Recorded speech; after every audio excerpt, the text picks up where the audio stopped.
Okay, so the last problem is that the perdurantism actually violates the laws of logic in the way it describes objects.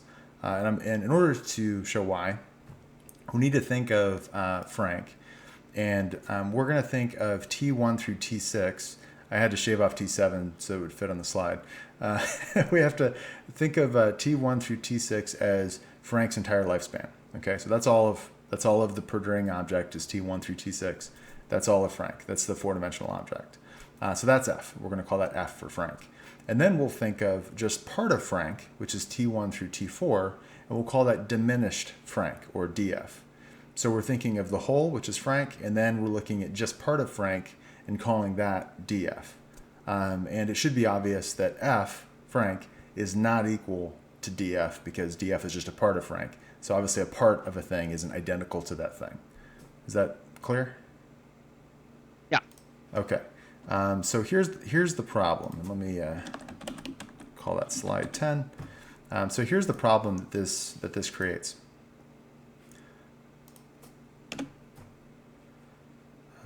And we'll post. So suppose Frank died 2 moments earlier, so that he only lived from T1 through T4. So it's possible, it certainly seems possible. I mean, he died at T6, he could have died at T4 instead. So it's certainly possible that that Frank had only lived T1 through T4. And then in that case, F would be equal to DF.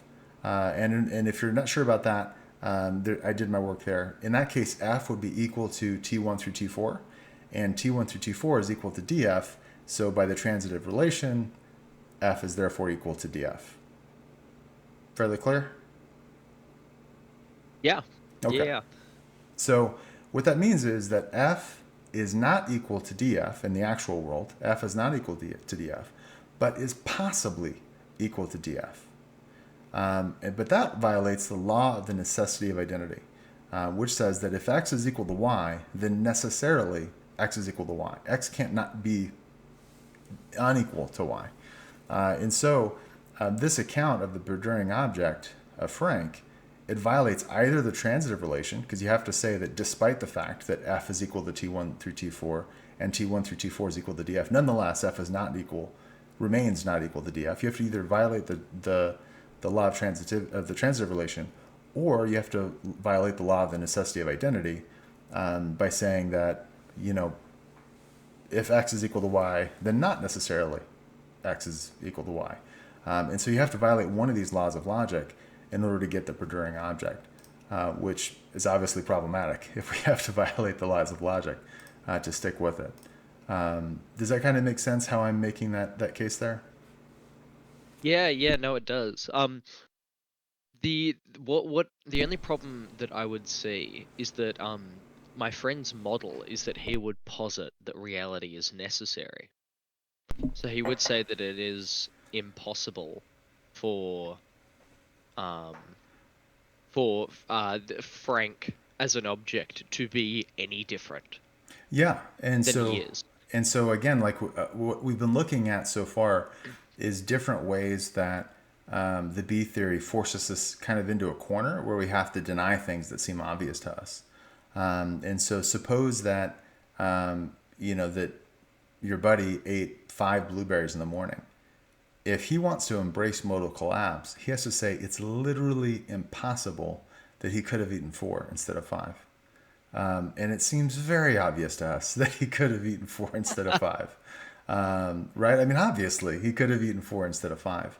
And so if he's going to embrace modal collapse, you have to have some very good reasons for embracing modal collapse because it is so foreign to our experience. And in fact, most of our planning sort of takes for granted that there isn't a modal collapse. So we think, like, well, I might succeed. Well, no, it's either necessarily you're going to succeed or fail, or Yeah. we feel like we make decisions, but no, you don't make decisions. Not really. You necessarily make the decisions that you do.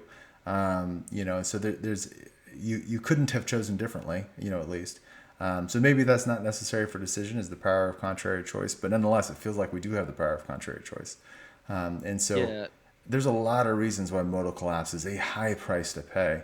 And really all that we can do is raise the price tag as high as we can with these different like examples and different issues that are so counter to our experience.